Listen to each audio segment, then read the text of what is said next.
History की कोई घटना बताइए ना, जिससे थोड़ा उत्साह हो। दिन भर से थके हुए हैं हम लोग, उत्साह है, थोड़ा जान आया कि हाँ, इतिहास में ऐसे ऐसे भी बहुत चमत्कारी घटनाएं घटी हैं। आधुनिक काल में समाज का जो स्वरूप बदला, उसमें क्या क्या मेजर सोशल चेंजेस हुए?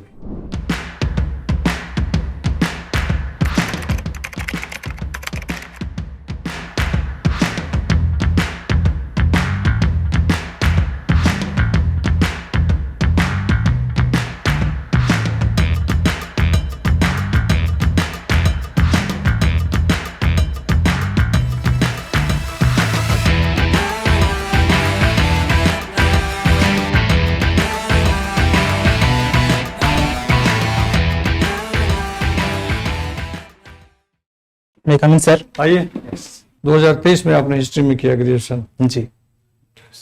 बहुत बढ़िया। हिस्ट्री की कोई घटना बताइए ना, जिससे थोड़ा उत्साह हो। दिन भर से थके हुए हैं हम लोग, उत्साह है, थोड़ा जान आया कि हाँ, इतिहास में ऐसे ऐसे भी बहुत चमत्कारी घटनाएं घटी हैं, जिससे व्यक्ति को उत्साहित होना चाहिए। कोई घटना बताइए। मैं शेरशाह सूरी के बारे में कहना चाहूँगा। बिहार लंबे समय से दिल्ली सल्तनत के अधीन रहा। एक तरह से जो बिहार की महत्वाकांक्षा थी एक बड़े साम्राज्य के रूप में, मगध साम्राज्य के रूप में, जब इसने पूरे भारतवर्ष पे शासन किया था, वो लंबे समय से धूमिल हो चुका था। और शेरशाह सूरी के नेतृत्व में बिहार पुनः अपने इसने गौरव को उसने हासिल किया। ये मेरे दृष्टि में एक बहुत महत्वपूर्ण स्थिति रही।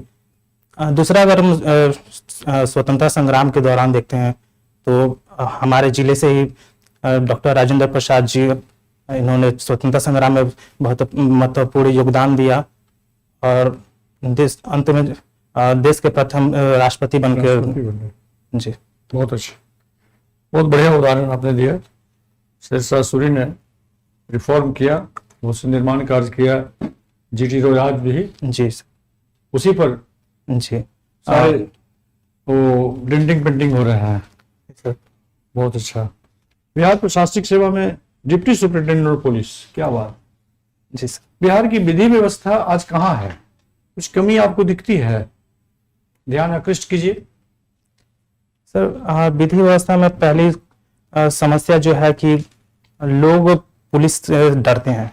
आज भी जो कोई भी अगर चोरी से लेकर कोई बड़ा अपराध हो तो मुख्य रूप से कोशिश किया जाता है कि उनको पहले आपस में ही उनको सुलझ लिया जाए, बजाय कि पुलिस को बताएं। उसमें डर रहता है कि हमारा नाम आ जाएगा, किस तरह से हम उसमें आरोपी बन जाएंगे। इन मामलों को जन भागीदारी के जरिए उसके लिए पुलिसिंग, कम्युनिटी पुलिसिंग करके हम इसको जो डर है उसको दूर कर सकते हैं। उसके अलावा हर एक सप्ताह सीओ लेवल पर हम जो मीटिंग्स बुलाए जाते हैं, जहाँ पे जनता अपने जो मुद्दे ले जाती है, वहां पर भी जनता वहां पे इन मामलों को एक तरह से दूर किया जा सकता है। अच्छा, न्यायालय में अभी पूरे देश में कितने मुकदमे लंबित हैं?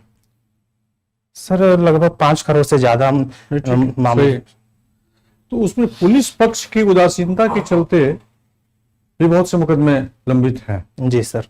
तो पुलिस पक्ष के कौन कौन से बिंदु हैं जिसमें उनको तुरंत अपनी कार्रवाई करनी चाहिए कि मुकदमे का निस्तार हो न्यायालय में?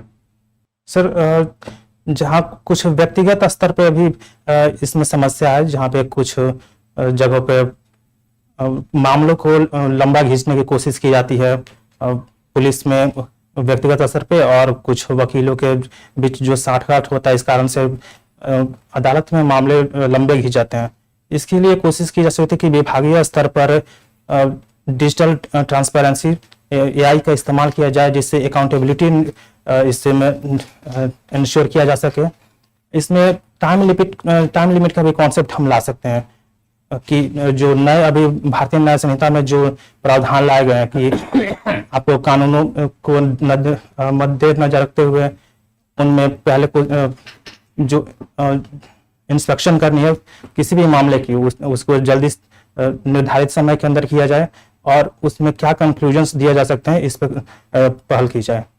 जो इन्वेस्टिगेशन ऑफिसर होते हैं, आईओ जो होते हैं जी, उनकी भूमिका बहुत प्रमुख है।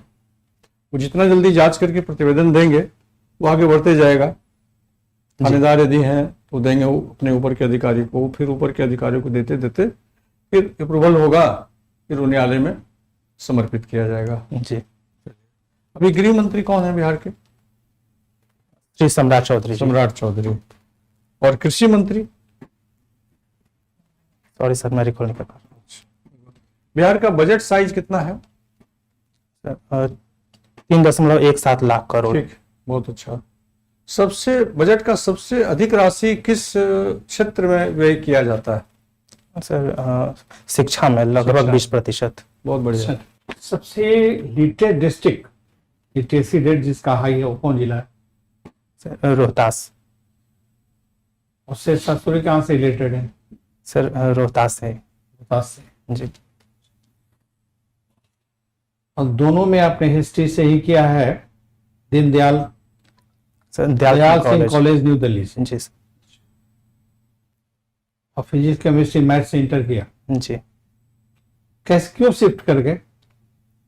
सर 90% नंबर भी था आपको जी साइंस सब्जेक्ट में। जी सर, मेरा रुझान शुरुआत से सिविल सर्विसेज की तरफ था और इतिहास भी इसमें मुझे काफी रोचक विषय लगा। जब भी इतिहास में पुरानी घटना हो गई जिसने हमारे भारतीय समाज और भारत की रूपरेखा को बदलने में कैसे योगदान किया, उसको देखकर मुझे इसके प्रति रुचि बढ़ने लगी और मुझे लगा कि एक तरह से मेरे जो विषय है जीएस में, उसमें भी एक तरह से मुझे मदद मिलेगी और इसलिए मैंने इसको चुना। इतिहास में कौन इतिहास आपको बहुत अच्छा लगता है? आधुनिक काल। आधुनिक काल। जी। अगर डिफ्रेंशिएट करें सामाजिक तौर पर जी। तो उससे पूर्व मध्यकाल या एंशिएंट काल में यहाँ का समाज था, जी। और आधुनिक काल में समाज का जो स्वरूप बदला उसमें क्या क्या मेजर सोशल चेंजेस हुए? अगर हम प्राचीन काल में वैदिक काल से अगर देखते हैं तो मुख्य रूप से समाज में धार्मिक समाज था। महिलाओं को भी सभा समिति में बराबरी का अधिकार था, लेकिन मध्यकाल के शुरुआत और के समय में मुख्य रूप से गुप्त काल के दौरान देखते हैं कि जो धार्मिक कर्मकांड है वो जटिल होते गए। इसमें चलकर महिलाओं की स्थिति दयनीय होती गई। समाज में वन व्यवस्था भी जटिल होती गई। मध्यकाल के दौरान मुख्य रूप से मुगल शासन या दिल्ली सल्तनत के दौरान धार्मिक सहिष्णुता के भी उदाहरण मिलते हैं और साथ में धार्मिक कट्टरता के भी। सूफी संत और भक्ति संतों के उदय ने समाज में फिर से धार्मिक समरसता को बढ़ाने में मदद की और समाज में विभिन्न वर्णों में क्षेत्रीय भाषाओं में धर्म उपदेश देना शुरू किया गया। वर्तमान समय में अंग्रेजी शासन के दौरान सभी एक तरह से एक हाशिए पर आ गए, क्योंकि जो शीर्ष वर्ग था वो अंग्रेज थे, फिर भी अंग्रेजों ने अपने हिसाब से डिवाइड एंड रूल की नीति का इस्तेमाल करके भारतीय समाज में बंटवारे करने की कोशिश की। सुधार क्या किए समाज के लिए? सती प्रथा क्या बहुत अच्छी व्यवस्था थी? नहीं सर, राजा राम मोहन राय जी के नेतृत्व में उन्होंने विलियम बेंटिक विधवा को जला देने की प्रथा बहुत आसान अच्छी थी? नहीं सर। चाइल्ड मैरिज अच्छा था? नहीं सर। इन सभी प्रथाओं को आधुनिक काल के दौरान ब्रिटिश सहायता के भी महत्व से, ब्रिटिश सहायता के जरिए और आधुनिक शिक्षा का महत्व समझते हुए इन पर धीरे धीरे समाज ने रोक लगाने की कोशिश की, सामाजिक रूप से भी और कानूनी रूप से भी। फीमेल एजुकेशन को उन्होंने क्या किया, बढ़ावा दिया या पीछे ले जाने का काम किया अंग्रेजों ने? अंग्रेजी शासन के दौरान महिला शिक्षा को बढ़ावा मिला। जैसे पटना में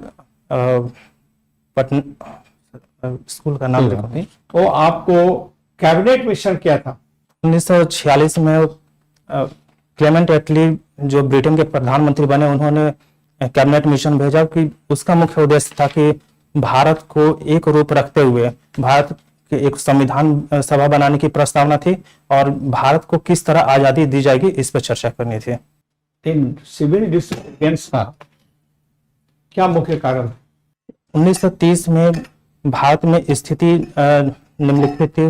राजनीतिक स्तर पर लाहौर सेशन में पूर्ण स्वराज की मांग को मान लिया गया था।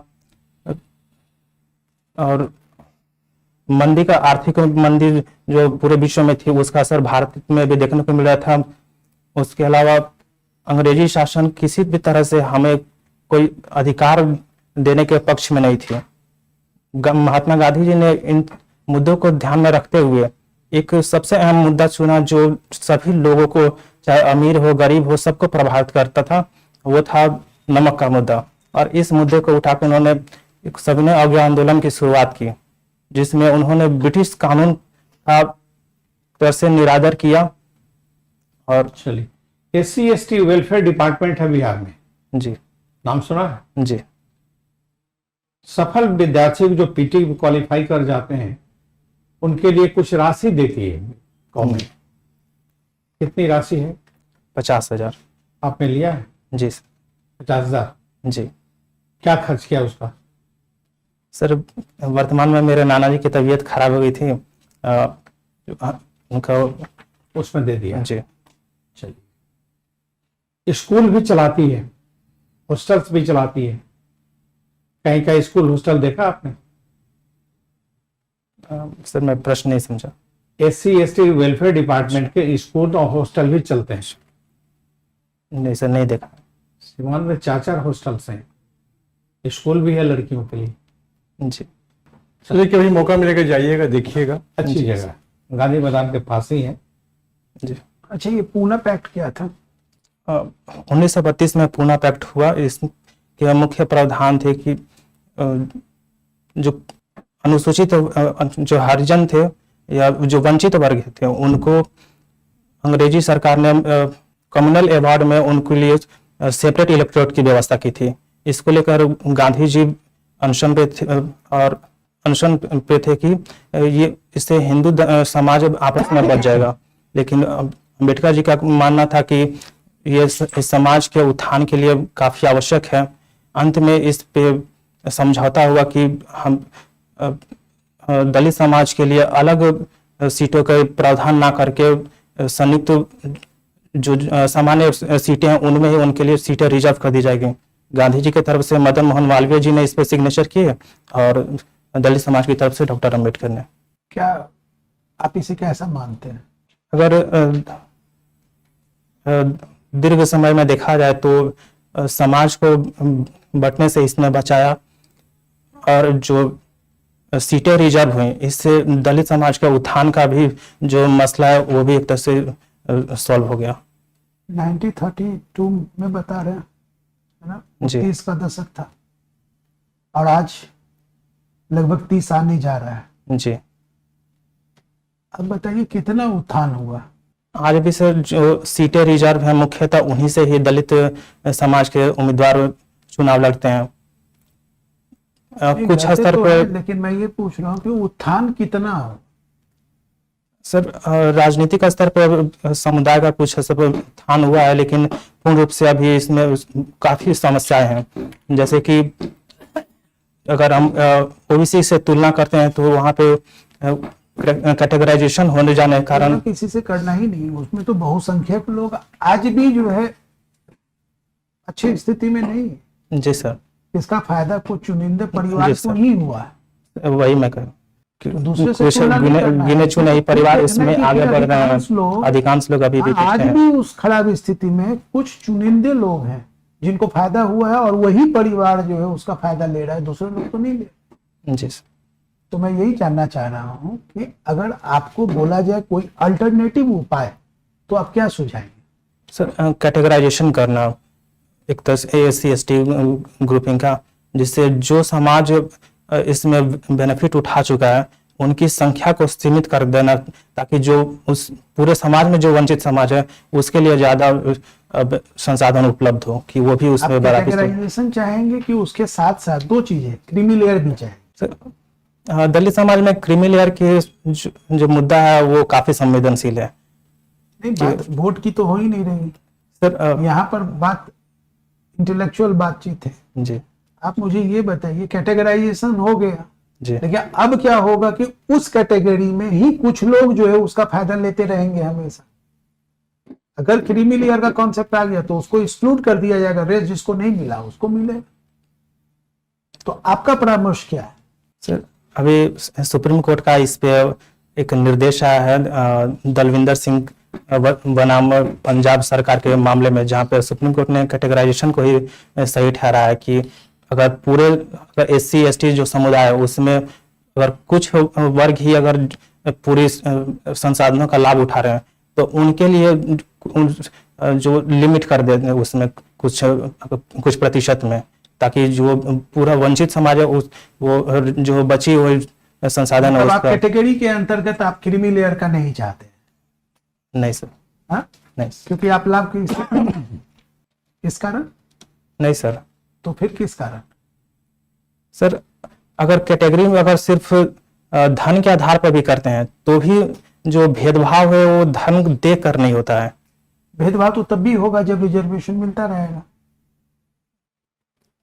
वो समाप्त तो हो नहीं रहा है। जी सर। लेकिन एटलीस्ट दूसरे लोगों को तो बेनिफिट मिल रहा है ना, ये तो रोकने का प्रयास है, किसी दूसरे के पास जो जा रहा है बेनिफिट उसको रोकने का प्रयास है, क्या ऐसा नहीं है? सर लेकिन अगर उस समाज में ऐसा नहीं कि पूरा समाज ही उठ गया है, अगर पूरे दलित वर्ग में या SC में अगर कई जातियां हैं तो एक जाति के अंदर भी अमीरी गरीबी है, तो उसमें जो गरीब लोग हैं कैटेगराइजेशन के अंदर क्रीमी लेयर, तब तो सबको मिलेगा ना। अच्छा, दूसरा क्वेश्चन है कि आपका हॉबी क्या है? सर टाइम और स्पेस बेस्ड साइंस फिक्शन की वेब सीरीज और मूवीज देखना। अच्छा, ये आपका साइंस के प्रति आकर्षण है या ये फैंटेसी है? सर मेरा आकर्षण शुरू से साइंस के प्रति है, खास तौर पे आउटर स्पेस। ये फैंटेसी नहीं है? नहीं सर। क्यों नहीं? क्योंकि सर मैं हमेशा से जो विज्ञान के अनजाने रहस्य है उनको समझने की कोशिश करता हूँ, और ऐसा सिर्फ मैं मूवीज के देखने के जरिए नहीं बल्कि अगर इसको माध्यम जो है यूट्यूब पे अगर इससे रिलेटेड कुछ वीडियोज हैं उनको भी मैं देखना पसंद करता हूँ, जैसे ब्लैक होल का कॉन्सेप्ट या वर्म होल या टाइम डायलेशन। इस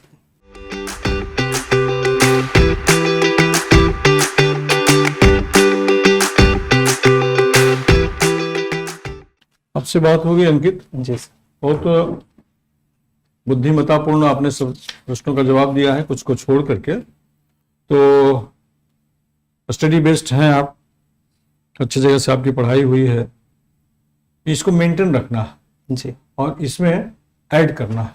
जी सर। जो नॉलेज जो इंफॉर्मेशन लैकिंग हो गया इंटरव्यू में, इसका जवाब आप नहीं दे पाए, जी, उसको देखना है, उसको जानना चाहिए, जी, बहुत महत्वपूर्ण है मुद्दे।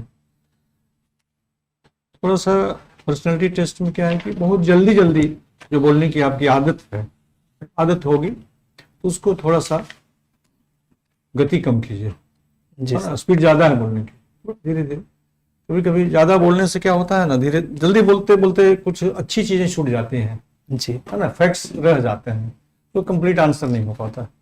इसमें थोड़ा सा नॉलेज है आपके पास, जिसके पास ज़्यादा नॉलेज होता है उनको लगता है कि हम जल्दी जल्दी बोल करके बात को ख़त्म करें। थोड़ा सा स्थिरता, जल्दीबाजी नहीं, जी सर। चेहरे से जल्दीबाजी झलक रही है थोड़ी, कभी कभी बीच में कॉन्फिडेंस भी उतार चढ़ाव हो रहा है ना, जी, उतार चढ़ाव हो रहा, उतार हो रहा है अच्छा नहीं है, चढ़ाव हो रहा है तो ठीक है, अच्छा है। तो इसको मेंटेन रखिएगा। ड्रेस आपके इंटरव्यू के लायक बिल्कुल ठीक है, इसी को पहन के जाना है, जी सर। अच्छा है। कोई सवाल आपका? सर अभी तो डर कम हो गया है, डर कम हो गया ना, जी सर। एकदम कम हो जाना चाहिए, और वहां जाकर के एकदम नॉर्मल होना चाहिए। वहां लगे कि बिल्कुल आप सामान्य बातचीत के लिए आए हैं, कोई घबराहट नहीं।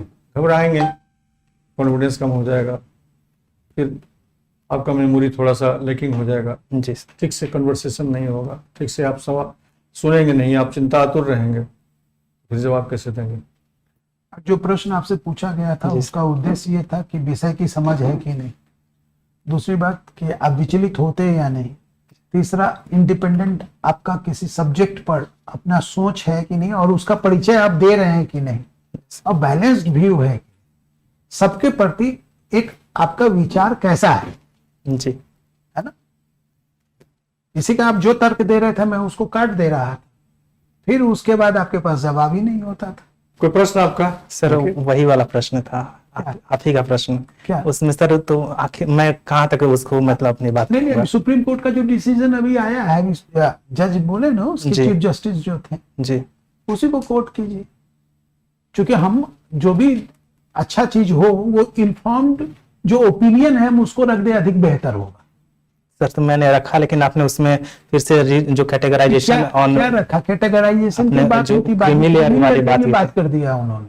सर उसके बारे क्रीमी में लेयर का सर, भी बात उन्होंने किया। क्रीमी लेयर जब लग जाएगा ना तो आप देखिए कैटेगराइजेशन का मतलब क्या हुआ, पहले ये दोनों को होमोजेनस माना जाता था, जी अब अलग कर दिया गया है ना। जी। हो सकता है इसको 25% मिले, इसको 75% मिले, कैटेगराइज कर दिया गया तो, जी है ना। अभी इसमें भी अगर क्रीमी लेयर अगर लगा दिया जाता है तो वैसे लोगों को बेनिफिट मिलेगा जो लोग वंचित है, अब उसमें भी 75% वाले में 75% और 25% में भी उधर भी लगा दे, ऐसा नहीं कि उधर नहीं लगा। तो जो कोर्ट का डिसीजन है अभी हाल फिलहाल में ही दिया गया है ना। हाँ, ये वाला मैंने नहीं पढ़ा था सर। मतलब ये तो मैं आपको बता रहा हूँ समझाने के लिए, ताकि आपके समझ में बात आ जाए। जी सर, क्योंकि आपने दिया था ना तर्क जी। कि ये होता है, भेदभाव होता है, जी तो मैं आपके तर्क को काटा ना ये बोल कर करके कि भेदभाव तो पूरा मिलेगा रिजर्वेशन तब भी लोग कर रहे हैं। जी ऐसा थोड़े कि जिनके मन में देश का विचार न हो वो तो ये काम कर ही रहे हैं। जी लेकिन ये चीज तो हमको तो सबको लेके चलना है ना, जो अंतिम व्यक्ति है उसके बारे में भी सोचना है, तो क्या विचार हो सकता जी सर, है। इस कारण बोला आप एक बार और उसको जाके मंथन कीजिएगा इस पे तरीके, चूंकि ये चीज ऐसा है कि कोई छोड़ना चाहता नहीं है ना बेनिफिट। तो एक बार जरा सा इसको बढ़िया से जाके देखिएगा, जो इन्फॉर्म्ड ओपिनियन हो वही ओपिनियन दीजिए। जी ठीक। और रेफरेंस जो सुप्रीम कोर्ट का है बहुत वाइटल है, जी वो तो बिल्कुल ट्रांसपेरेंट है ना। ठीक है जाइए। ठीक है सर, ठीक है अंकित, Best all the of best, luck. जाइए, शुभकामनाएं। सिलेक्शन तो होना है, कोई रुकेगा नहीं।